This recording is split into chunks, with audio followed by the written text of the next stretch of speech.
All right, it's time for episode 28 of the PoddyC. Max, you've got something important for the beginning of the episode. What's up? Yeah, so Mop Remix. Let's Whoa, Mop let's Remix, okay.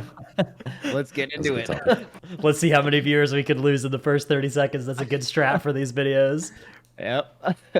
This is so fun. I saw some comments on our last YouTube video, and there were some people that were like, "No, Fronk, like don't edit out the first part." It's like, no. It was bad. Like, no one should hear that. It was Mop Remix, which is like we've already talked about that 3 times, and we were all just like so discombobulated. So, good shout out to that. Also, we talked about like maybe doing the Patreon question early. I don't think we try that this week. I think we Okay. still send it like mid, if possible. But yeah, we're Yeah, feeling good. speaking of things from last episode as well, we have the answer for how long I was out to get the sunburn I had last week, which was 4 hours. A lot of people were guessing like Yeah. 30 minutes. So 4 hours isn't that bad. In the middle Yeah, of the day. I mean, I said a comically small amount of time, and then I realized that 4 hours in the sun for like white people that play games a lot and don't, you know what I mean? Like that's actually kind of a long time. So I think I probably misled a lot of them too. I And think if so you're in as well. direct sunlight too, like if you're like Yeah, straight up direct getting sunlight. blasted. Yeah, and the normal direct sunlight you get as a gamer is from like the lights on your ceiling. So, right, like that's the most you'll ever get. So, yeah, I guess 4 hours. Yeah, I mean, you got cooked pretty good. Is it better now? Yeah, You, yeah. Look, I mean, I've I got can't see you. the nice reflective. Oh yeah. I'm not.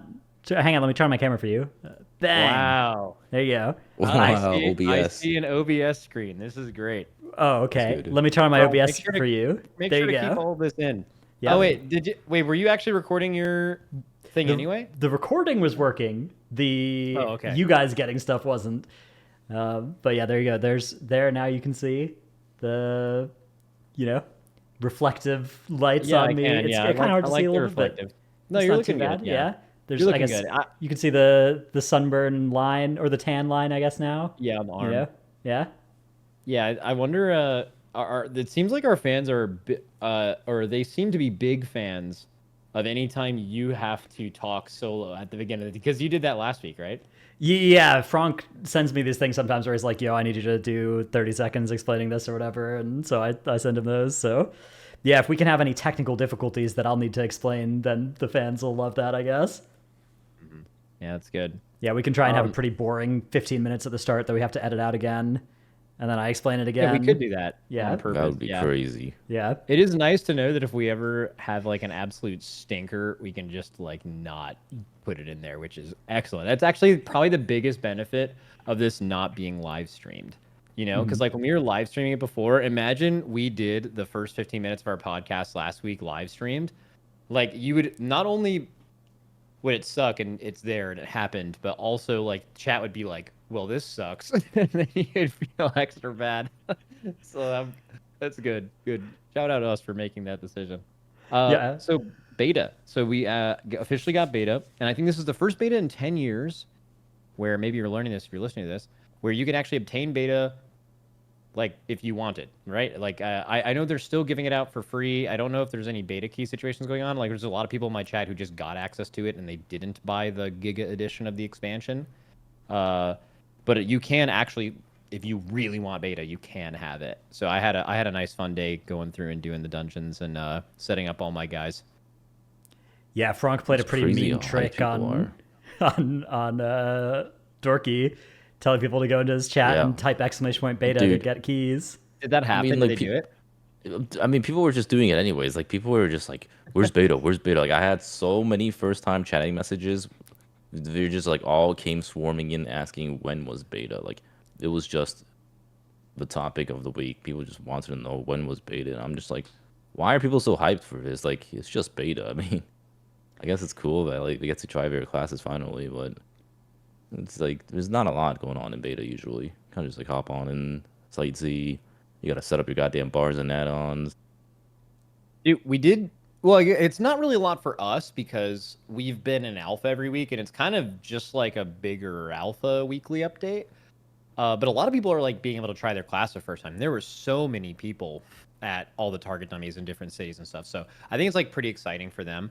there was a really good thing. So former podcast guest Growl Yummy TV, you guys may know him as, Towley was making a like a bit before I got online, and he's like, "Oh, Max isn't online yet, so like the beta servers probably aren't coming up." And then he started doing some like tier list bit with me. And he's like, "Yeah, he's gonna do a tier list with a few of his friends like Dorki and that other guy." And then his chat's like Dratnos. He's like, "No, like I know Dratnos." And they're like, "Do you mean Growl?" And he goes, "Who?" Like the Snoop Dogg, like the Snoop Dogg who. Yeah, And I that was thought so good. it was so good, man. Yeah, It was like he's a genuine one too. yeah, it was a genuine who. Yeah, so I hope Fronk will, he loves doing this. He'll put that clip in the description. It was such a good clip. Yeah. He's too busy setting up the tier lists for the 2017's greatest leveling zones of all time. All right, including your best friends Dorki and that other guy that I don't know who his name is. Not Dratnos. I know Dratnos. Growl. Who? It is a good one. Dude, that's tough. Growl's been taking. I saw a screenshot of he's been doing keys on his mage, and I saw a screenshot where he was queuing like pugs with 3 other friends, and then the pug at the end of the run said, "Great work," and then named the other 3 people, and not him on his mage. Dude, you know what else You're happened? very like. And now you guys have been listening for us for the last 15 seconds, and you don't know what we cut. So in the comments, what did we say that we were not supposed to? It's pretty good because it's a bit about Max not being unreliable, breaking NDAs, and then in explaining the bit he broke an NDA, and it's tough out here, Oh, I did. Yeah, it was not an NDA. Well, it was a little, It's just like a don't do that. It's Also, an like unspoken rule. we're not supposed to leak stuff from like the Race World First Discord either, and I have done that a lot. I just think they either don't know or they like it. I think they're just like, this is cool. We like when he does this. It was a good Or else, bit. or else they would have said something.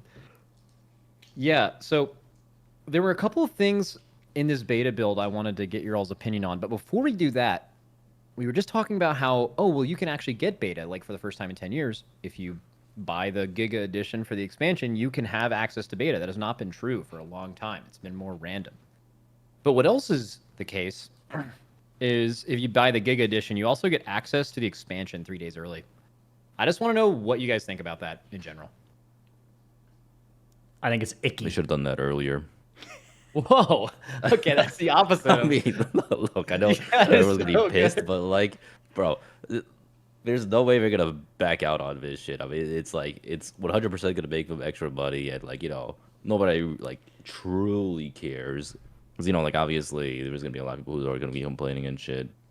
And obviously people are not gonna be happy about it. But bro, if I was Blizzard, if I was in their shoes, I would have just ripped that shit right away and money, man. I think it's not great. Like, obviously, there's a lot of different ways you can monetize a game, and I think that this one in particular, you're preying on, like, you're.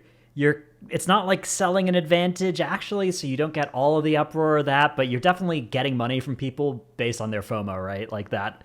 That's the thing you're monetizing, and I hate on hate their FOMO. You said It's gonna icky. be real bad too. I just think it's icky, and I think people are gonna be really mad when it's actually out.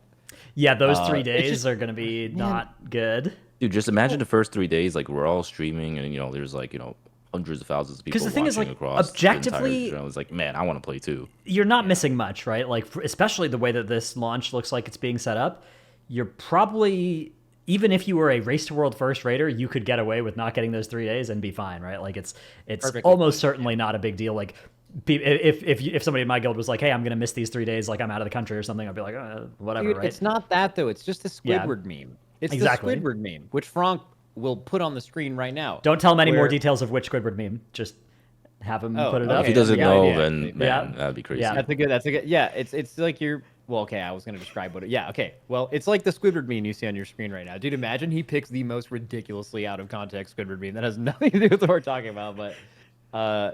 Yeah, I hate it, man. They do this in like single player RPGs now, and you see this from like the greedy, scummy, increasingly bad quality publishers from like Ubisoft and like what's some other ones? What's the one that makes Fallout?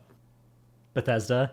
Yeah, Bethesda, like that kind of stuff. You're gonna see where people will do that, and they do like the early access or whatever. I think in an MMO it's extra bad.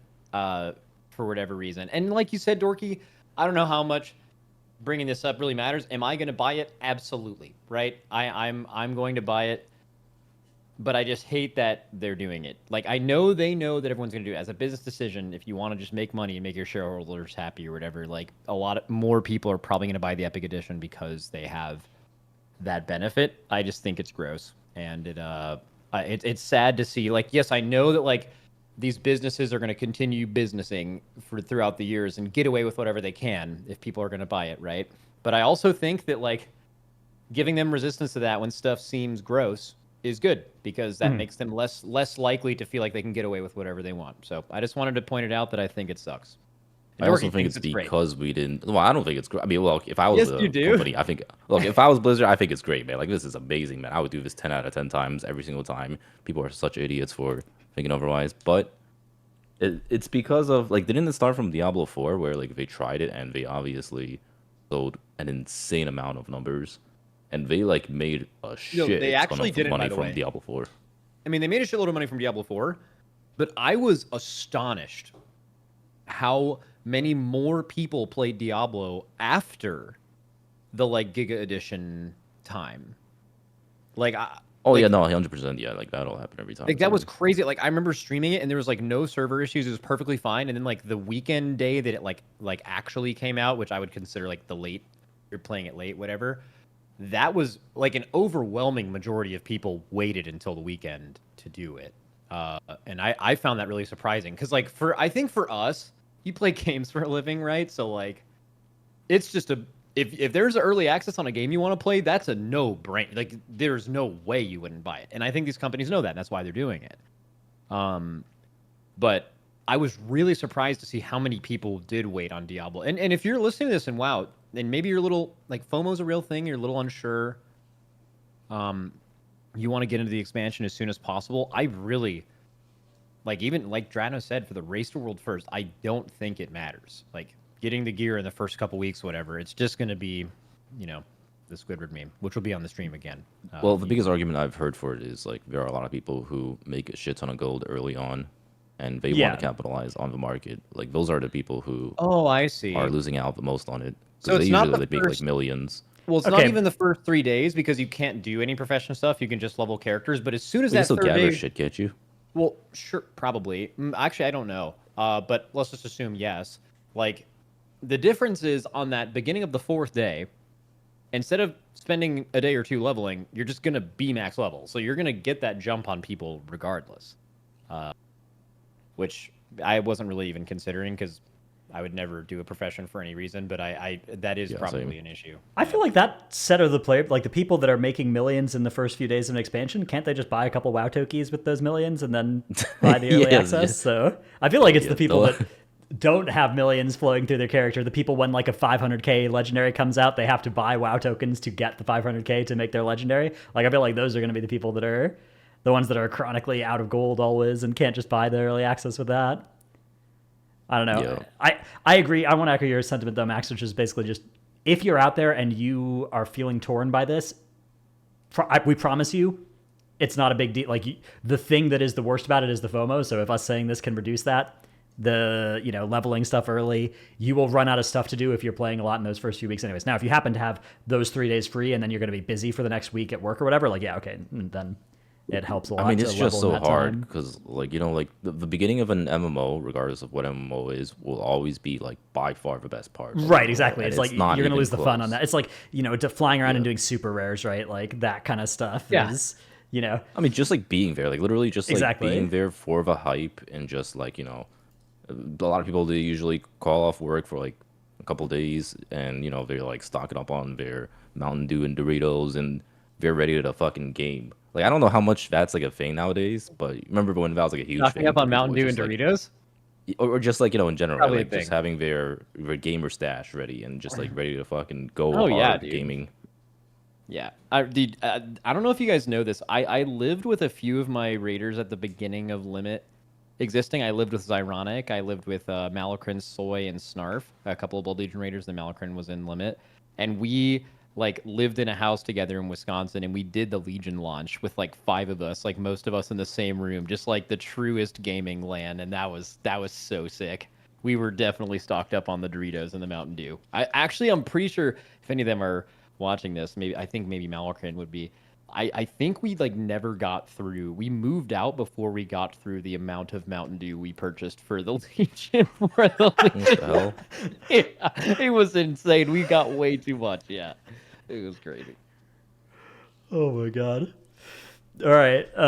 One other thing that we learned in the beta, another controversial change, is this tank trinket and healer trinket change. We want to talk about that a little bit. So the change here is DPS spec trinkets, so trinkets that are like supposed to be for DPS, will do 33% less damage for tank and healer spec'd players. I think I've got that wording right. Yep. So it's stuff like Cataclysmic Signet Brand from Smolderon, those kind of trinkets that do, or I guess even like Belorlos for healers or Manic Grief Torch, those kind of trinkets, right, are going to be doing 2/3 damage for tanks and healers. Dorki, what do you think? Dorki, I want to start with you. Yeah, I have a take on it, but your ears are closer to the ground. So I've been hearing such mixed opinions. I think a lot of people are pissed about this because, they enjoy. I actually don't exactly know why people are so pissed about it. I guess we can get into that right after, but I think it's a good change. Like, I think it's actually a really good change because for the longest time, healers and tank damage has always just been borrowed powers. Like, this stemmed from all the way from BFA, I would like to say. Like, back in BFA, a tank's damage breakdown would literally be like 50% some type of proc. It would be like, you have like Twilight Dev, and then you got like these trinkets, and then you got like all these bullshits like Gatekeeping, just like random shit. And it's never good. Like, I think it's bad for multiple reasons. One, it's bad because you rely on those types of stuff to do damage. It's not actually your class doing damage. And they said specifically that they wanted to put more powers into tanks and healers. And I would much rather my class do more damage than rely on a bunch of borrowed power to do damage. And it's also usually disproportionate because usually when it comes to these types of damage, you benefit way more from haste if it's like a proc type of damage or crit and verse. And if you're ever getting like mastery, it's a completely useless slat. Yeah, when I had the exact same reaction as you, Dorki, also because a lot of the times they make kind of interesting tank and healer trinkets. Actually, healer trinkets are, I think, really problematic, and we'll talk about that in a second. But they make like kind of cool tank trinkets, but you never really think about using them because it's just like, okay, well, we're just definitely going to use a DPS trinket. And I think that just like throws away a lot of really cool trinkets in the game. And especially because a lot of tank trinkets do damage. They just do less damage, but they also have like really cool defensive benefits. Like I remember tanking and using like, especially a lot of those bigger absorb trinkets, and you can kind of use that as like a rotational thing to wait until your bark skin comes back up or something. It's like a little bit more coverage while also doing damage. And with the current way that those things are tuned, it's not even an option. So I think, first of all, it makes them have to focus more on your own personal power as those classes. But I think it also forces them to make better and more powerful trinkets for those roles. And I think that is something that hasn't been the case for a while. I think there's been some decent tank trinkets this expansion, actually, but like non-cheat death ones. But we could talk about cheat death just as its own thing here, But they had an interesting post. It was like, assuming tank... Actually, I'll just read it and Fronk will put it on the screen. Assuming a tank trinket is 100% of its budget allocated to damage effects, a tank could expect to deal equivalent damage to a DPS trinket for them. DPS players would therefore deal 33% less damage by equipping a tank trinket instead of one intended for their role. I found that really interesting for them to say because also they're not nerfing tank trinkets for DPS players, and they probably should.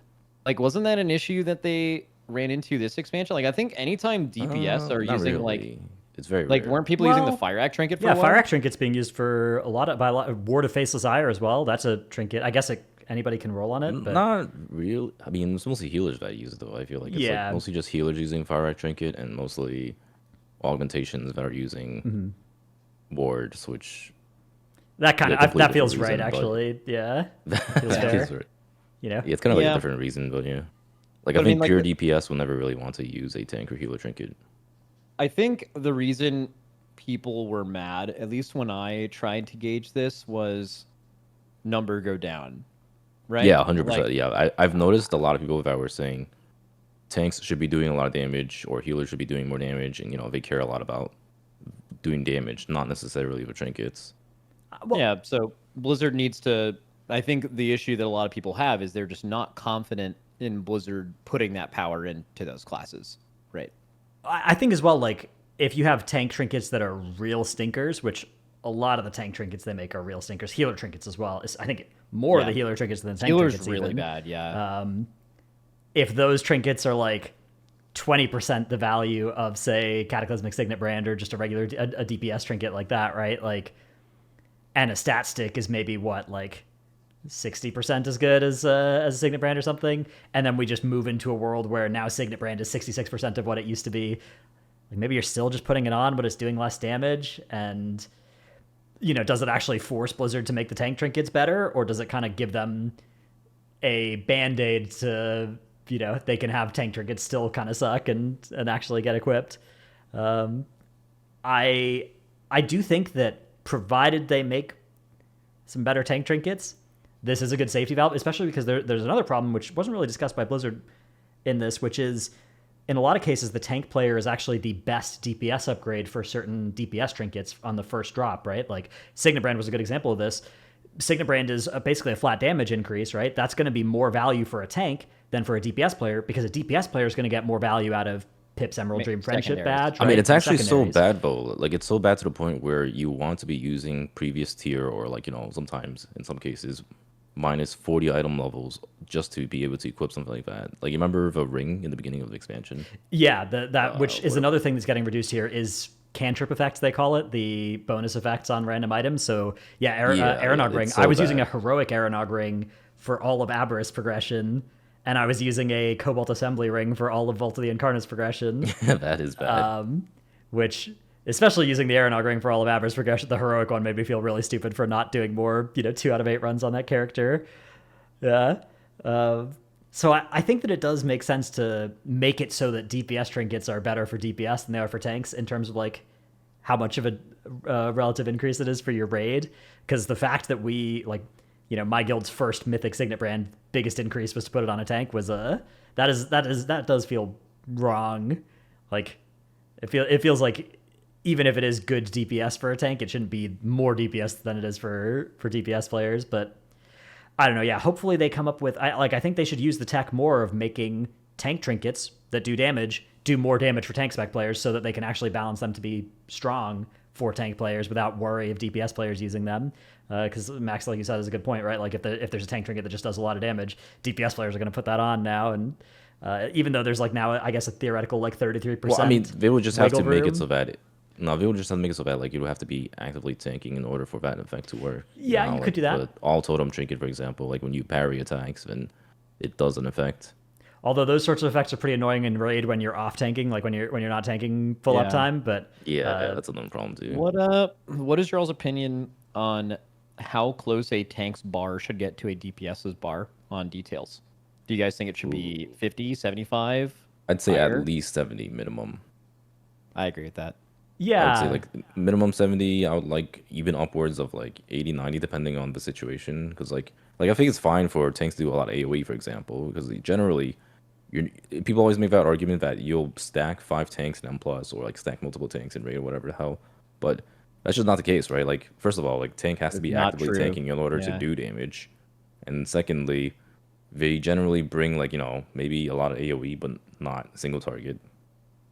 Yeah, I was about to say, I also think like in a lot of scenarios, it is harder, like kind of objectively actually, it is just harder for DPS specs to like maximize their damage. Like there's just more going on in a DPS spec than there is as a tank spec to like do as well as you can. Just speaking purely offensively, obviously you are also trying to live, but like I feel like it totally makes sense for DPS to have that. The question is like, what is the gap, right?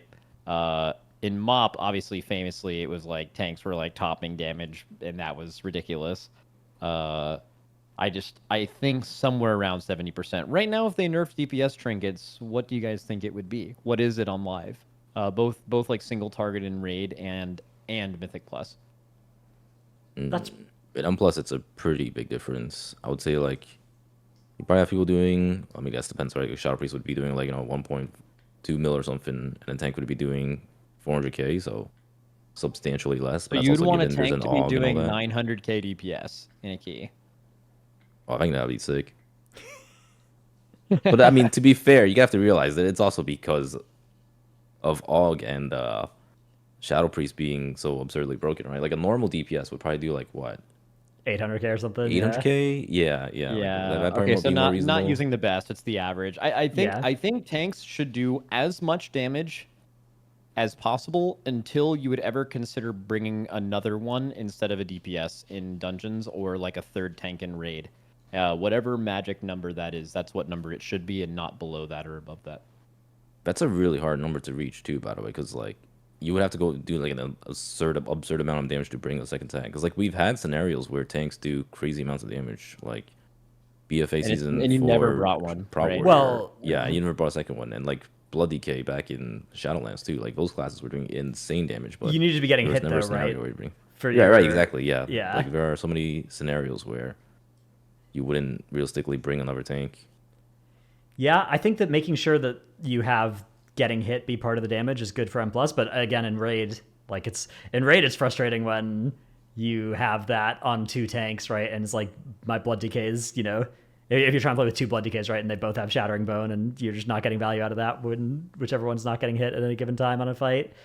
So I guess I don't want them to index too much more into that being the source of tanks damage. I think another challenge as well is a lot of tanks have reasonable trade-offs they can make between damage and survivability, right? Like Paladin can choose Sanctuary or Crit Wings, right? And or is it Sanctuary? Whatever, the one where they get the defensive wings, right? Like defensive wings or offensive wings. Yeah. So if you make them do good damage with defensive options, like normal options, do they now do like crazy damn with the offensive build, right? With the glass cannon setups that exist for some of these specs?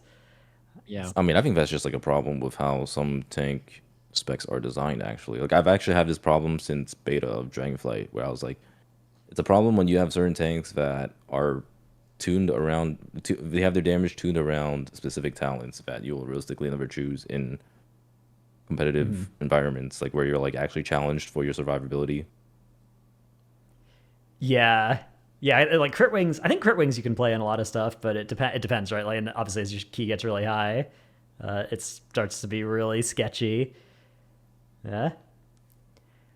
All right, what other stuff we got in this? I feel like I'm the weird one out though. Like, I don't really care about tank or healer trinkets being weak. Like, does it really matter if they're weak? Well, if they're As weak long as enough, they're- then we're still going to wear the DPS trinkets, and they're just Yeah, going to no, do I'm less saying damage, so right? like they're- if it was like, you know, still a worse option, then that'd be a problem. But Well, I think if they nerf them by 33% and it's still a creative decision whether you want to run one or not, I think the nerf, that is all the evidence in the world that them nerfing them like that is good, because it means you actually have realistic decisions between different trinkets, where if it was 33%, or I guess like 50% more than that, right? Like it would be, you would just always pick it. And I think that, like, especially we talked about this with talent trees, right? Like spec trees, tanks actually can have interesting spec trees where it's not just a robot tells you what the best thing is. Like there's cool differences. Like tank trinkets, when made well, should be that. So I'm glad that's better, and I really hope it forces them to make better ones. But I did want to ask 2 other things from you guys that they announced on Thursday. Oh, that's today, Wednesday.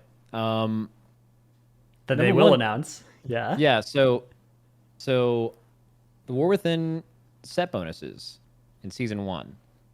I was really surprised to see this. So also, if you guys have been following the podcast, we did like I think Dratnos and Dorki correctly pointed out that we heard like some weird interview snippet where they basically said that like tier sets in the new expansion were going to be like based on the hero talents, which that ended up not being the case. In fact, it's like super not the case. Not only are they not about the hero talents, they're to say they're basic, that's going to make you think of like Dragonflight season 1. But they're not just basic, they're also extremely weak. They are unbelievably weak. Like season 1 Dragonflight was very simple, but some of them were very powerful in their simplicity. These are like, I'm just gonna make up a number. They're like half of the value of like what a normal tier set would bring, like a DPS player. And for tanks, I mean, these are like awful tank. Like the tank ones give you nothing. So like, yeah. my question to you guys is, how do you feel about that? Number 1. Number 2, do you think it's good for the game maybe to have less power in tier than we've had historically, especially from a tank POV. So the tank ones, yeah, they aimed like I think we have a mathematical comparison here because the two pieces are almost all balanced around a 3% damage reduction target. Yep. And in Dragonflight Season 1, I think they were balanced around a 5% damage reduction target. So 60% of the power, roughly, at least with that direct comparison. Obviously, different classes, different specs there's gonna be a lot of variance, but I think it's fair to call them roughly like 2/3 as much power as the Vault of the Incarnates ones gave, which was also not very much power.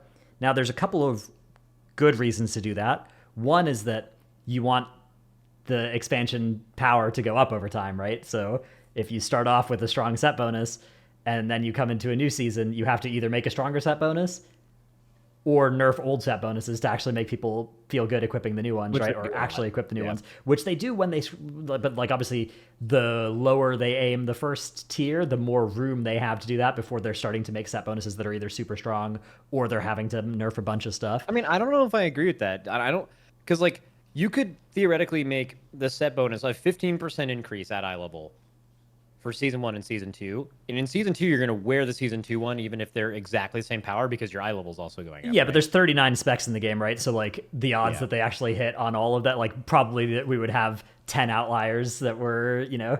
and this happens every tier, basically. Right? And it happens more often, though, the closer the averages are of those set bonuses, right? Like, if you pull it far enough apart, it's like, oh, only the very best Season 1 tier is having this problem and needs to get nerfed, which...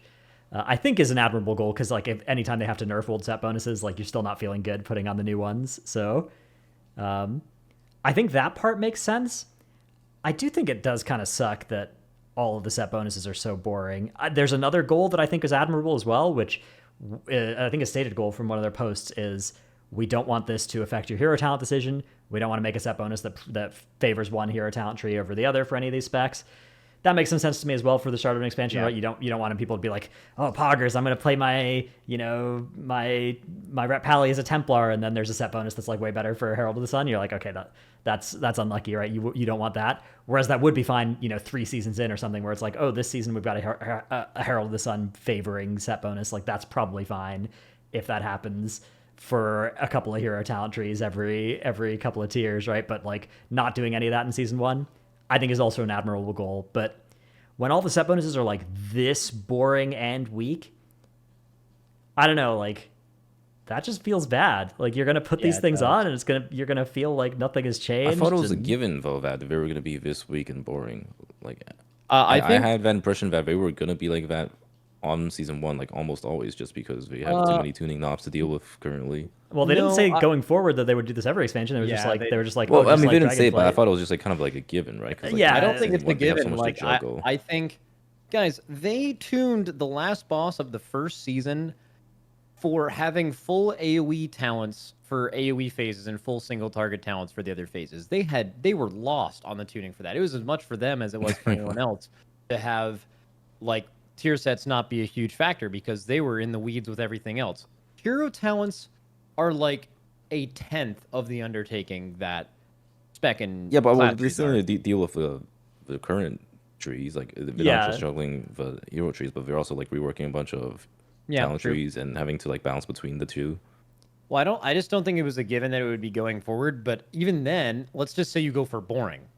It's just like they did in Season 1. I think they're still. I was expecting boring. I was not expecting remarkably weak. Crazy weak. Like half as weak or half as strong as a tier set normally is, even for almost all DPS specs. And maybe that'll change, but it's like that across the board. So it seems like an idea. And as a philosophy, they made tier acquisition way easier. There's like Omni tokens now, and you get multiple pieces from doing like Mythic Plus and like. The Catalyst is confirmed to still be opening instantly, I think. So yeah. So like if you're making it going to be like most people in like 2 weeks get their 4-piece, maybe 3. Why have that feeling not matter? It's just going to be like you're equipping, especially in Season 1. It's just going to be like you're equipping a thing. And maybe they try harder in Season 2 and 3. A lot of people play the beginning of the expansion. I just hope that doesn't turn a lot of people off. So my bigger gripe is I'm worried that these tier sets are going to cause like problems with how characters feel with the current tier set. Because like if you look at it, like if you look at Demon Hunter or Oh yeah. Wrestler Druid, for example, like some of the better specs, right? Some of the better specs with better tier sets. When you lose this tier set, it feels terrible. Like I've been saying this about VDH since the alpha of War Within, and VDH just feels so remarkably worse than the current DH that we're playing on live because of the tier set specifically. Like just losing that tier set is such a huge deal, and I don't know how they can possibly fix that. Well, Like that's I always know how been they can the fix problem that. I've had with. I also Like, don't think that putting has in the tree. anything to do with like weak trees or weak tier at the beginning of this expansion. I think anytime you create tier good enough to where people are like, man, losing this is going to be awful. And it's not because it's strong, it's because it's really good. Like the Havoc tier, like where you get the hunt reduction and stuff like that, and you don't have to press throw glaive. Like, bro, that better be the case forever. I think you build that into the class, or you get rid of some bad talents, and expansion is a perfect time to do this. Get rid of some bad talents, and you have that play style be an option. Very similar to like Blood Decay, right? Like they had to nerf it, but like they gave Blood Decay those talents because like, and this should just be an overall goal. Like if you wonder why tier is good for the game, like even, like honestly, like I don't think it really matters that much. The only thing that I'm convinced that making tier is so good is it just forces them to be creative with class design a lot, and it gives them a lot of swings, and sometimes they're gonna miss. I would say there's probably more than a 50% miss rate, but that's fine because like in that specific season it doesn't matter. But when you hit and you really hit, why would you ever let that go, right? Just put it into the talent tree. That's the solution, I think. Well, but like there are too many of them. I feel like that's sort of the problem. In fact, you know, this is like a video idea. We should just have like a top 10 tier sets that have existed, and then you just fucking put them all against each other. I think But a yeah, lot of put them a have lot of this- them in. Like Yeah, you a put a lot lot of of them, them. but there are like so many of them that like. I it's think hard the to say Vengeance which one is ones tough were because good like, ones.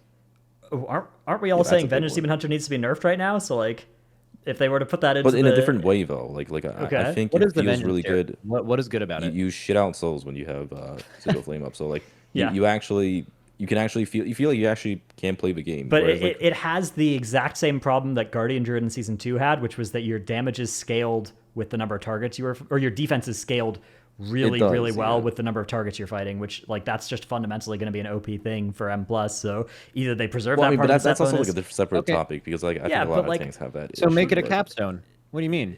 Well, like, if you make current Vengeance Demon Hunter tier a Vengeance Demon Hunter capstone, you're just saying, I want this meta forever, right? Like, that's... but nobody wants this meta Not forever, necessarily. No, I mean, not I just at want that all. Like, gameplay. Yeah. Yeah, I feel like the main thing that's making Vengeance meta actually is the stops and stuff. Well, But, that's like, still going to be there in War Within Season 1, though, right? But you guys Sure, are but, saying like, that Vengeance is going to okay, feel bad.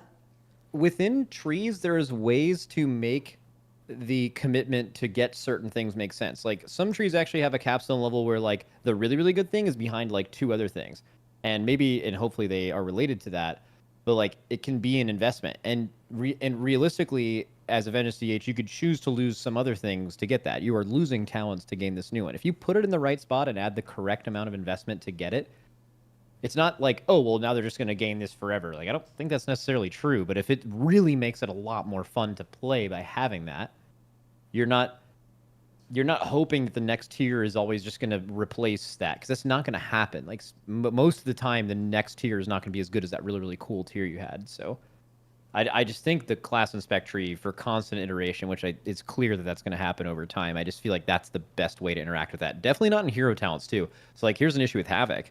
Havoc has an incredible tier set currently. It is so good. And they were like, okay, we get it. Hunt CD, this is only part of it, but they were like, Hunt CDR is really nice. So we put that in exactly one of the hero talents where you get a bunch of Hunt CDR by doing things. And it's like, okay, well, that's a little bit different than a talent tree thing, right? Because now it's like, okay, I kind of want to always play this hero talent, which, I mean, the Demon Hunter hero talents are problematic in their own way already, but I don't know if that's necessarily the solution either. I think it would be cool if you were able to like choose between different tier sets that you want to play. I mean, it would be like a hard balancing act, but I think it would be really fun if I was able to choose like my favorite tier set and just play it at any given time. I mean, I Just be think able that to is have, like, kind of different what options. the best talent trees are starting to look like, right? Is like Arcane, for instance, they're just taking this set bonus and throwing it in the bottom of the tree, and you can grab it now if you want. And I think that the spec trees can eventually look like kind of a greatest hits of But that's of exactly good what set feels bad about bonuses. the tier sets, because like tier sets are basically borrowed powers that you get to like fuck around with in a season, and then like next season you lose it completely, and Yeah, you're just hoping that the tier set you have will be remotely as enjoyable as the one you have currently. well, yeah, I mean, like if your spec has a OP, like obviously if we're going from a season where set bonuses exist to one where they're like what they are and more within season one, like everybody's going to feel that way except for actually Yeah. Arcane and Brewmaster who are getting cool set bonuses. But Yeah, Yeah, I everybody mean, else if you have a is- shitty one currently, then it's not gonna be as bad. For But, what like- it's worth, though, I don't think it's going to feel that bad at the beginning of the War Within, because your tier set isn't just getting replaced with this new doggy tier set that's really bad. It's also getting replaced with hero talents. I think Yeah. hero talents will be a large decision-making thing, and I think their decision to not have that intersect with a bunch of crazy new tier bonuses is probably really smart. Because I think it'd be hard to make them not favor one if they were making like normal tier sets. But also, I think people are going to have a decent amount of play with both of their hero talents they can choose, and I think that decision was good. And I don't think that's going to feel bad. It would feel really bad from like season 2 to season 3. Imagine like season 2, you have like crazy cool tier, and then like season 3, it's like, we want to do some bullshit basic tier again. It'd be like, this patch sucks. Like that patch would feel bad for everyone. I don't think that's going to happen in season 1. That does happen pretty regularly though, from like, Yeah. season 2 to reviews. like all the If- specs that if voted you their get- season 2 yeah. set bonus, which wasn't that most specs voted their season 3 set bonus. Season 3 set bonus is won by a mile in the like overall, but the specs that, especially the specs that voted for their season 1 set bonus, right? Like, but the season, I guess there's the people that voted for the season 2 set bonus that like lost a real one and got something that they didn't like as much. Although some of those votes were close, some of them weren't though. Some of them were definitely a case of like, yeah, the season 2 one was really fun, but I don't think that's a good like. I think that borrowed power gets a bad rep because they've made some borrowed power systems that It's are a trigger so objectively awful, like conduits and soul binds and stuff, where you look at these things and you're like, borrowed power is bad. It's like we weren't sad because we lost those at the end of the expansion, right? Like that wasn't the problem with those systems. The problem with them was that they just sucked. Those Those systems were were bad just for different bad. reasons. They were Yeah. just beans, right? There were borrowed power systems that were great. Yeah, Really, And really good, actually. set bonuses have been in WoW since everywhere except for like an expansion and a half, and I think are a good way to do borrowed power, right? Like I think cool set bonuses, cool trinkets, like they shouldn't be scared of making cool and fun set bonuses and trinkets because we're going to lose them in the next season, like that. Because we're getting another one. Yeah, like it's not, obviously it's not- some 39 specs in the game. Some are going to be losers in any given season, but like you can't just not make fun seasonal stuff because it's seasonal, right? Like that. Then we're talking about making expansion long seasons instead of shorter, more often seasons, which sounds less fun to me. Calling tier borrowed power is very similar to me as hearing someone be like, "Well, Gears borrowed power," and it's like, yeah, that's true. Yeah, but it like, is. what are? Amen. Yeah, but like that's true. Hot but, dog's like, a sandwich. Well, I think like, the biggest thing is that it changes how you play the game, though. Like it changes how you play your class. that's good. I think think that's if the every part. Well, I mean, that's but good. in some cases it's good, but in some cases it's also I think terrible, them right? missing and trying is better over the long term of WoW for them making better classes for sure than just iterating on what a class should look like in the expansion. When you do mini iterations on them every patch, sometimes they're going to miss. If you're looking at the entire game, I think all classes are becoming better over time by them swinging and sometimes missing on sets like that. You obviously hope they're all Dude, good. some but classes will not be happy to hear that because, like, for sure Like, there have been some amen. classes that, like, if you say this, they'd be like, "Oh, bro, there's no this class has been feeling doggy for a while." Yep. Oh, speaking of like weird random classes, have you guys? This is super random. Have you guys noticed people playing warrior in your guild and becoming more stupid over time, like IRL? Yes. It's mean, a I think they're just phenomenon straight that up hasn't stupid. been. It's a phenomenon that hasn't been studied enough. But that's really all I have to say about that. Doesn't need to be a discussion. I have something else I want you guys to get your opinions on. Crest, getting aspect crest comes from 9s now instead of 6s. What do you guys think? I think it's whatever. I think it's important we couch this discussion in the usual caveats of like, this is not a change that's going to affect us directly, right? Because like, we all can do the 10s in the first week if we want to anyways, so we get the same outcome. So the only thing that's going to change is if you're somebody who's playing in that range of 5 to 10. And I do think it makes sense. Like, I think it makes sense when you compare how hard it is to get aspects out of raid. Yeah, I mean, if they want a versus smoother in progression, keys. right? I think that it like a +6 key is more comparable to heroic grade than to mythic grade. A +9 key arguably is as well, but like I think that the fact that mythic plus felt like it was maybe a difficulty level and a half easier than raid to get any given crest out of, I think it makes sense to try and adjust that. Now, making mythic plus a less good source of crests is something they can do. I hope they make raid a more good source of crests as well to balance that. Yeah. Like I think I'd rather see them, if they feel like there's still an imbalance, I'd rather see them move in that direction rather than hit M plus again. And there are some parts of crest acquisition from M plus that I think should be buffed actually, such as Depleto crest penalty. I think is really harsh and stupid and penalizes people for like trying challenging content, which is something that should be encouraged, not discouraged.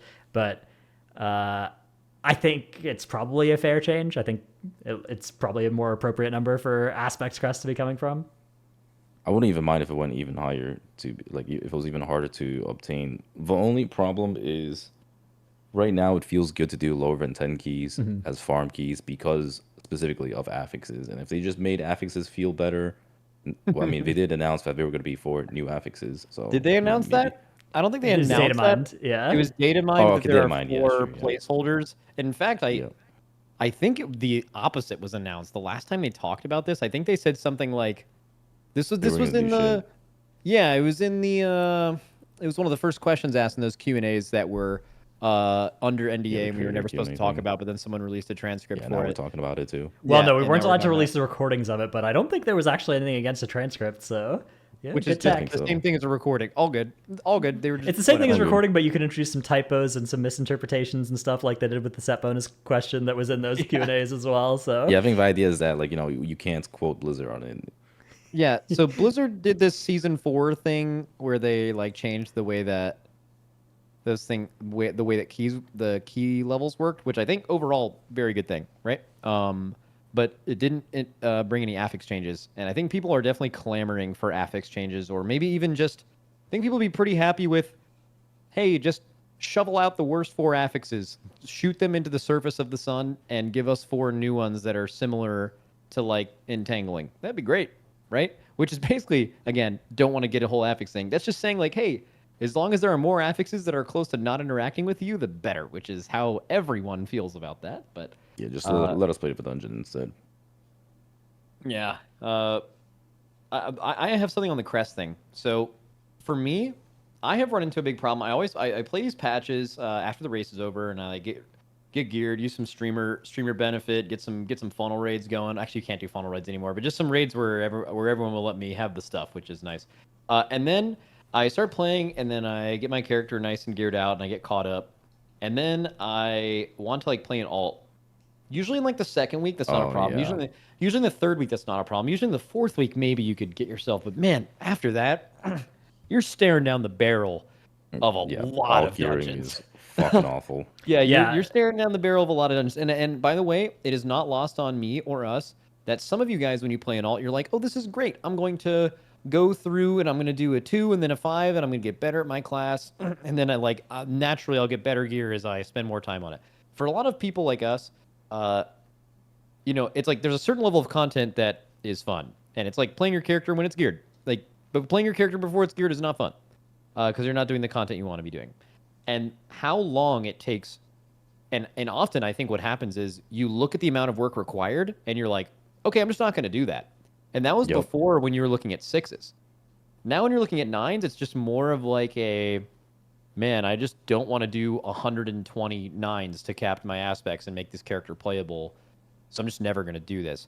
That being said, the warband system should be one of the ways they could easily fix that, but I just wanted to take some time to say that I don't know exactly what needs to happen, but every time your main upgrades a piece to 485, your alt should have discounts up to 485 in that slot. There's nothing novel about having to go through that gear grind again. You should either earn significantly more crest faster on your alts after you've done it on your main, or the warband system, you could send alts to send crest to your alts, but not even just that, because you still want to spend them on your main. You should send free crests. You earn a bunch of crests on your main, it's just sending them to your alt over time, or you can put them to a specific alt. They have to. What has to happen? I like the crest system.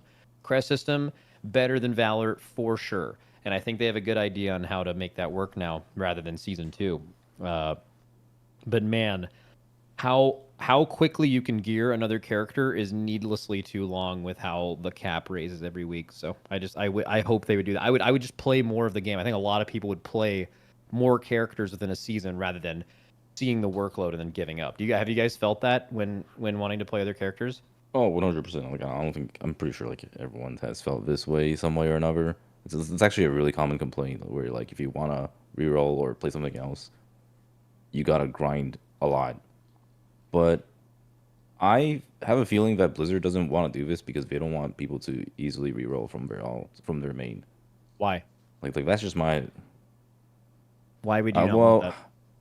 It's probably because like they don't want the game to be like as meta driven, because that is actually a very real problem. Like if you think about it, a large reason why we see the meta so strict this time around is because of like how easy it is to gear up an alt. Like if you want to gear up an alt, if you want to just bottom reroll in season 4, you could easily do that. You just like go do raid, get your Boolean stuff, bang out a bunch of keys, and then like at some point you'll just have a Shadow Priest ready. And if you think about like BFA or Legion, people kind of just played with whoever, right? Like I remember having this discussion before with some other players who were like, "Oh, I miss back when Legion, you would just play with whoever, and you would just be able to do hard competitive content with non-meta specs." And I think a large reason for that is you couldn't really choose who you played with. Like if you think about it, right? Like if you played with Legion, if you think about Legion, you just played with whoever banged really hard on their class, because if they played that class really well, and if they had like a shit ton of gear, whether it's like Titan Forge gear or they just have like a bunch of tier sets, or not even tier sets, just like a bunch of different gear sets, you know that they'll do much better than someone who just like recently fought and rerolled over. Can I offer a counterpoint? Yep. I think the meta-based tier list driven meta gaming community has changed a lot in 2016, and if you were to replay Legion right now, Well, I think that's 100% true, but it'd be a lot that's different. also, well, but that's also given that like we already know what's gonna be OP or meta in Legion, right? Yeah, but like let's just say it's 2024 and Mythic Plus came out for the first time. I still think people would be maybe not as selective as they are now, because Mythic Plus just been out for 8 years. Prize Legion was 8 years ago, if you're listening to this. That always gets people good. Every time I say that on my stream, people are just like they post the disparage Twitch emote, which is a great way to acknowledge that Legion was 8 years ago. But I think it was just a different time. Like that way of playing the game, something that Blizzard developers refer to as Game 2, people playing the game like kind of for numbers and for the meta and stuff like that. The pandemic especially, but like even 2021 to now, that has massively become more of the way people look at playing games. So I actually fully agree with this, but I also think that if you were not able to reroll as easily, you would probably see a whole lot more of people playing other shit, because as long as they bang really hard on that spec, like say you were just like an extremely good hunter and you had a shit ton of gear, you had a shit ton of gear sets, like basically how like Legion there's all these stuff that some players would have, right? Like if you had just had Arcano Crystal, if you were that hunter with all that shit, you would probably be able to do higher keys, and you would probably be playing with people that would want to actually play with you than somebody who just like recently swapped over to Shadow Priest and they like don't have nearly as much gear or nearly as much anything really, like whether it's experience or just tier sets, etc. So I think you're right that if they added enough friction to swapping and they made it so you do like 30% of the damage of a geared character for the first 2 months of playing a new character, which is sort of like a Legion reroll would be like yeah, people would be playing their mains more often for longer, but I don't think Blizzard cares about that at all. Like, I think if they did care about that, they wouldn't be doing the whole account-wide everything thing that they're doing in War Within. I think the reason that they don't, I feel like they care at least somewhat about it, because I mean, like they've had those restrictions in the past for that very reason, right? Like I'm pretty sure when they were thinking about Shadowlands, I don't think it's for that reason. I think their rationale here is that they don't want you to get fully geared super quickly, because then you stop playing in a lot of cases. Like there are a lot of players who making their character more powerful is a core part of the reason they log onto that character. Well, but do you think players once that character play a lot right now because once that character is done getting geared, they just don't log into it anymore. Like players like you and me and Max, in a lot of cases, a lot of the stuff we play this game for starts once we have finished fully upgrading our character, and dropping Crest is no longer something we care about. For a lot of players, once that is true, that character is now the least interesting character on their character select list, because that's one that if they log into it, they but can't get anything. But we're talking about alt-tier vote. I think that's a huge difference. Like I would say there that's are a lot of true people for that log on. Too. There are a lot of people that log on to, and I'm sure you've got these people in your guild, right? Where it's like they log on just to farming crests. They log onto a character. That feels like such a dog shit way to gear. Let me talk. They Okay, log right, onto a character. They log onto their character, and they get, a little bit of gear on that character, and then they get a little bit more gear, and then it actually turns into a good character. You're done carrying it through content.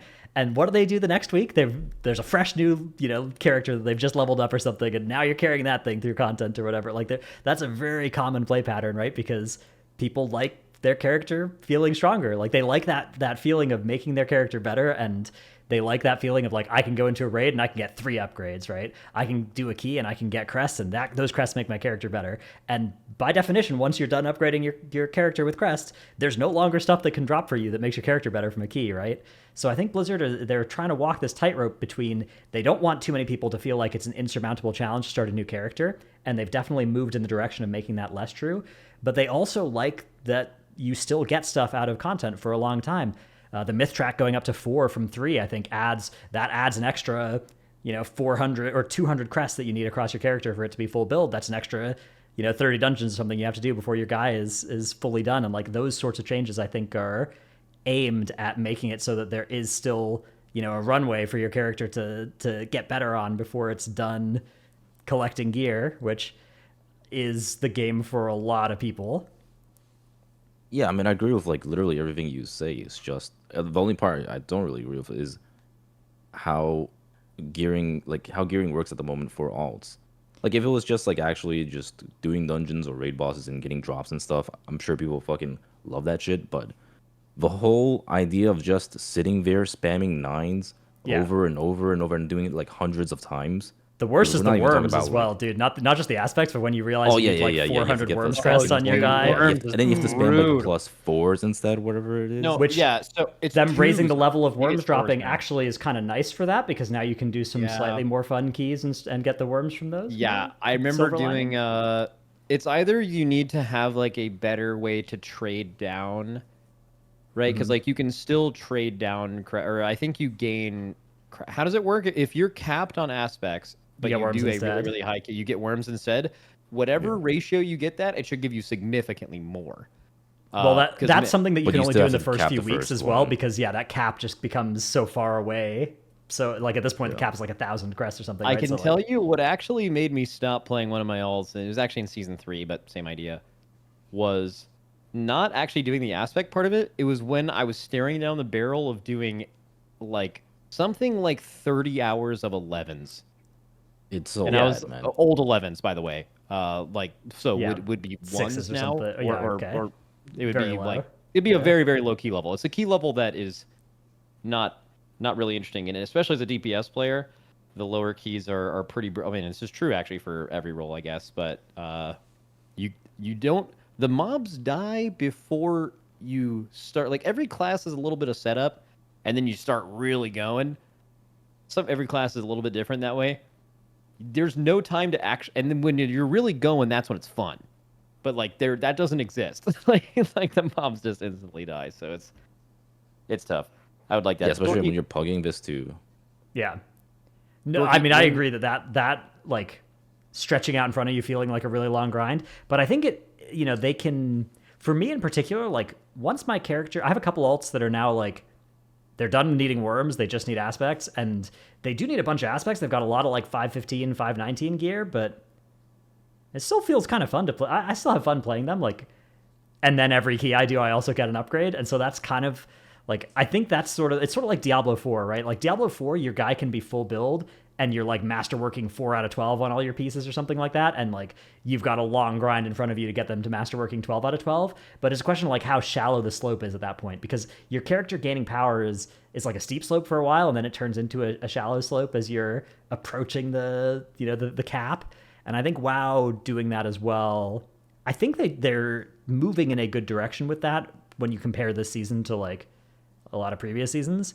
But I do think that that's something that they could maybe squeeze a little bit more, shallowness out of that slope so that it feels a little bit less. You feel a little bit less weak until you're full build. I don't know. Dorky, when I'm talking, a lot of the times I use Dratnos on here on Discord as like some kind of metric as to if what I'm talking about is interesting, because he'll do the face he's doing right now where he's like, wow, what you're saying is very intelligent and smart and I want to hear more about it. Or he'll be like, oh, that's kind of bad. I don't know if I want to talk about that. And then like, so when you're talking, you probably get that from both of us. But like, what are you doing when we're talking? Are you just standing there with like a blank face looking at your screen, or like? I'm literally just watching streams right now. Like I'm really watching a cat stream right now. I'm just like listening to you guys, and I'm just completely zoned out. Okay, I was just like watching Viral when you guys Half were the talking time about he's just walked away as well. Like there's these 5-minute sections where if we throw to him, we're in trouble because it's just gonna be silence. And... Okay. Don't worry, I am Also, prepared at all times. I learned lore about Dorky a while ago, or maybe he was making this up, but apparently he like games naked all the time.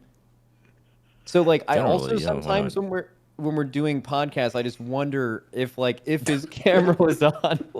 Okay, but I mean, why does it matter if I'm naked right now? Well, are you? I mean, I have the air conditioning on, so no. But there's been many times where I'm naked. Okay. What's that a problem? Wait, what is Fronk making your picture today? It's gonna be I guess the thing's already naked, huh? Cats by definition. Yeah, they usually are. Cats Yeah. are kind of built naked, yeah. Maybe it'll be like a shaved cat, like the Sphinx cats, Yo, but naked gamers understand, man. They know the truth. I will say, if I'm not streaming and stuff, I'm usually gaming like boxers or something, and then otherwise That's what I'm else. saying. Yeah. Yeah, I mean, at the very least. I would never game without boxers on. Like, are you using your bare ass touching your chair? Your Dorky, is that happening? Yes, that's what frequently? he said he does. He games completely fucking naked. That's weird. Okay, but not always. I would say like most. That's generally weird. like in some type of like boxer briefs or whatever, and then just like rest of my body naked for the most part. But yeah, I do that pretty often. Yeah, as well. I'm just vibing, chill. right? Yeah, we're just just chilling. having a good time. Yeah. Yeah, we're just chilling. we're just two dudes hanging out in our underwear, chilling. Nothing wrong with that. Yeah, no. I just for whatever reason, it's like what happens like one day when we're podcasting and like Dorky's just like cam randomly comes on and we're just sitting here talking about like beta WoW with someone who's completely fucking naked. Like, that would be so There's nothing wrong with that, man. Dude, Matt, I don't know, Matt. What do you think happens when people call into your stream as well, Max? Like you're going through like 40 people who are experts on various specs. The amount of them that are sitting around naked is probably not zero. Completely naked. Europeans in chat. Do you guys? Because a lot of them are European. Or I guess the comments. They usually don't have air conditioning too. So yeah, they got to. There's no counterplay in Isn't summer. Not having air conditioning and being naked with like a leather gamer chair? That sounds like the worst possible situation, right? That sounds like a. Nah, as long as there's good enough ventilation. There's not though. It's Europe. It's bad out there. Yeah, very famously not ventilated. Yeah. Yeah. Dude, we did that when we did our race in London. Like a couple of us were staying at Airbnbs, and even I think in the hotel some of the players were at, there was just no air conditioning. It was like, and it was really hot. Yeah, it was in July, so like it was. I stayed in an Airbnb, and I had 2 fans blowing directly at me, like stand-up fans, and that was the only way I could go to sleep. And they're like, guys, invest in some air conditioning, bro. It is worth it. It is so valuable. Isn't it something to do with their infrastructure? It's because all their buildings were built like 1,000 years ago. They don't have. Yeah, I mean, but you could still put some like HVAC units out hanging out the windows or whatever, like we have here. No, those are beautiful American architecture. Yeah. It is going to be a problem though. As global temperatures rise, one problem with the fans is that those won't help you if the combo of the heat and humidity get past a certain level. Like you're gonna die if that combo gets too high, which increasingly happen more and more every year. Every year is hotter than the previous. So. Now's the time if you're in Europe, get air conditioning. You need it. It's good tech. You gamers are confirmed smellier. Yeah. All right, sounds like a time for our Yep. But that Crest thing real quick. I feel like there's no shot that people just like enjoy City. They're just spamming +9s over and over and over and over. Like I want to hear like how many people actually enjoy that shit because like I get it if you enjoy Well, getting they're drops not and like shit, right? Like you know, like they're not playing. They're not looking at a character and being like, "Oh, I need to fully gear this thing." They're logging in and being like, "Oh, I'm going to play this character this week," and then whatever content they're doing is giving them stuff. well, That's but making their you know, guide but better. yeah, but It's about if feeling they're- you're if they're just progressing your playing that character. for It's like fun, but yeah. AP. It's like AP. Like this is for the people who played WoW all year round and they just expected WoW to entertain them. They're still really fond of AP because they felt like they could log in every day and make themselves stronger. Yeah, but not for your alts. I mean, for your main, people enjoy doing that. But like on your goddamn alt, man, that's some shit. Yo, quick shout out, by the way. If you, I don't, this is just an observation I've had. People that rely on one game entertaining them all year round are the most unhappy gamers I'll ever see. So if that's you and you're Or the listening to this, happiest. they are not the happiest. THD. They are. THD. I guess There's THD gotta plays be in multiple. between. Yeah. He is famously always mad. Like, And he I'm also telling plays you, like Lost Ark or whatever too now. Yeah. that's another brutal one. Yeah. Yeah. So yeah, I don't know. Just a quick shout that like broaden your horizons a little bit, and that will help you out. Nope, that'll help you. All right. Oh, Our yeah, you gotta Patreon. realize a lot of these guys You're gonna also say the Crest thing. play. One more thing about the Crest. I'm not gonna take a lot of time on this. Yeah. Spamming mythic dungeons to get all of your crests feels like doing islands for the only way to get AP and BFA. And they need to find another Amen. way to have crests be available. Your weekly lockout mythic Also raid need stuff delves. Holy should shit. give you hella aspect crests. Your heroic clear should give you a ton of worms crest. Your world quests currently don't give you shit. They should just have world quests that give you crest. Why not, right? And that's it. That's all I had to say. Dorky's naked, by the way. Patreon question? Patreon question comes from Bean that says, assuming remove all raid buffs is not an option, how would y'all feel about doubling the providers of each currently existing raid buff? So you could give Shaman a Chaos brand and make it themed around Shaman, I guess. Warriors could have a Mystic touch, etc. Those kind of things. The caveat would be that each player or mob could only be affected by one of each type, so you couldn't stack, the Shaman Chaos brand with the DH Chaos brand. You'd only get one of the two. And instead, this would spread out the roster requirement of certain classes and lessen the burden of bringing non-raid buff classes like Elisham, etc. Now, Bean hasn't put this here, but I'm going to assume that even in this new world, the Eli Shamans wouldn't get the Chaos brand. It would just be the other two Shaman specs. Eli Shamans would still be out there without a raid buff. Yeah, that's as is tradition at this point. What do you guys think about this? I guess I would describe this as like a band-aid to the problem of raid buffs.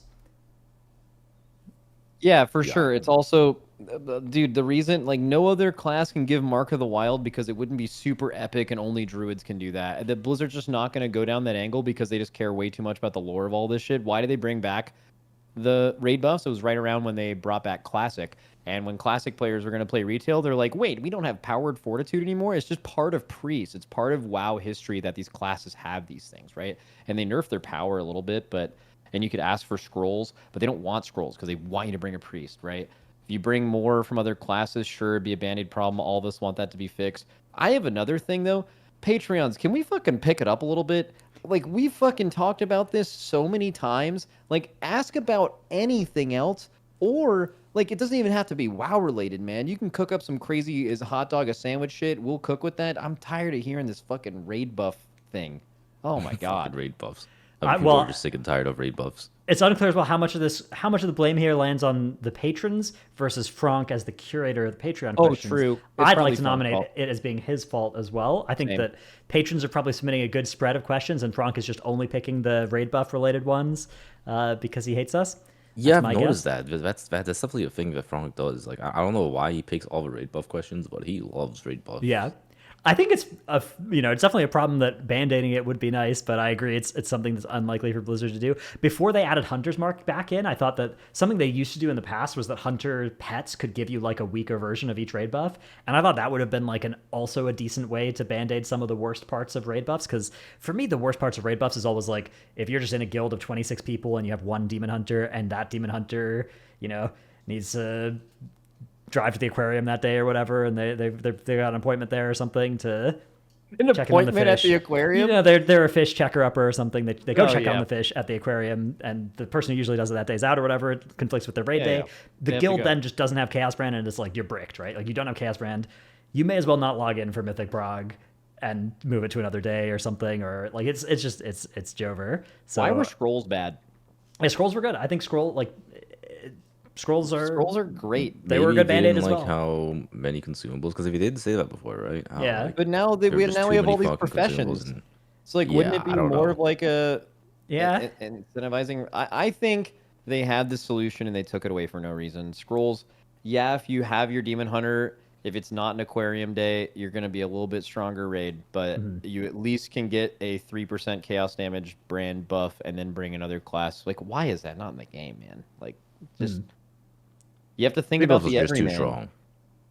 I mean, they're so close to just having. Again, I know these raid buffs are a problem in dungeons. Why are we talking about this, man? But like in raid, like you're so close.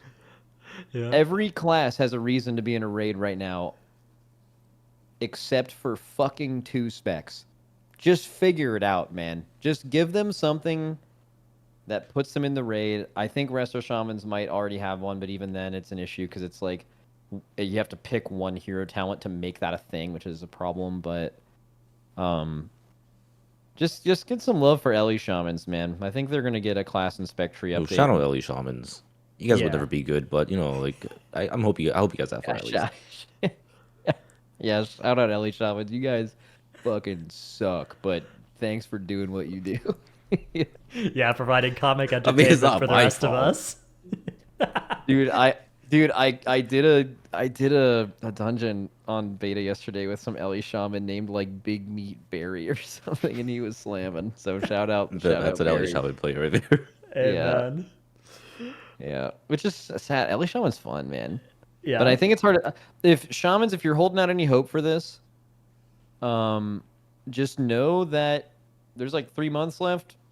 Basically, every other class in the game since season 3 has come out or season 2 has gotten like major updates, and all the classes that are getting them in beta are getting like they're not getting like a week of changes. Like you're getting like a month long of curating your things for all of these specs. There's, by any guess, another like 3 or 4 months until the expansion comes out. You guys are gonna get your whole thing reworked. I think. Yeah, it'll be great. So hopefully that'll be the case. Also, while we're talking about things getting reworked, can we talk about hunters for a second? Hunters very similar to warriors in the being stupid department.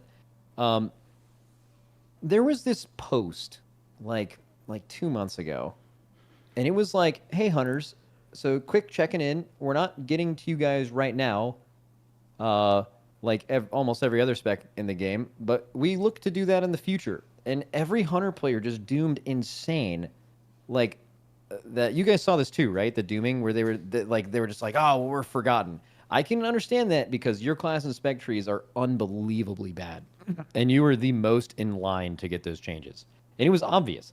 And they never said you weren't, and now Blizzard has officially announced that you are. So, just I don't know, just relax, man. Like just a little bit. Like you're gonna get like closer to the expansion. If stuff is as bad as it is now or was as bad as it is now, just let them hear it. You know, feedback is important, but like it was obvious you guys were going to get stuff, and you just went through so many unhappy, like probably like fury-driven Discord rants and stuff, and just for no fucking reason. You did it for no reason. You don't even know what your class is going to look like around. You'll just be so much happier if you just relax. That's it. Yeah, and I mean, like worst case scenario, your class spec sucks. Like it's what it is, right? You know, like shout out You to like the Ellie hunters. Like, Shaman. have fun, man. I think- Yeah, shout out Ellie Shamans again for always being bad. I think the thing that hunters are most justified in complaining about isn't the lack of changes to the class and spec trees. It's the beans nature of like all of their hero talent trees. That's something where they stink. Yeah, those, they're super. Those are like, they're make some actually noise about that so if you're a bad. hunter. Yeah. Yeah, and like how can they be bad? How do you get Dark Ranger bad? Like And pack you could leader just- as well. Like Dude, Dark Ranger, just like Rider of the Apocalypse, which again, famously doesn't do shit. It just like gives you some horsemen and that's sick, right? And everyone loves it. Just make your guy look like Sylvanas. Yeah, just transform into Sylvanas. The amount of bat chests that will happen if you just look like Sylvanas when you're a Dark Ranger, people will be freaking the fuck out. Just figure it out, man. Right now it stinks. You spawn this little tiny shadow dog. It looks horrible. Like the shadow chains look stupid. Like you just gotta you can't make that look bad. You can't miss on that.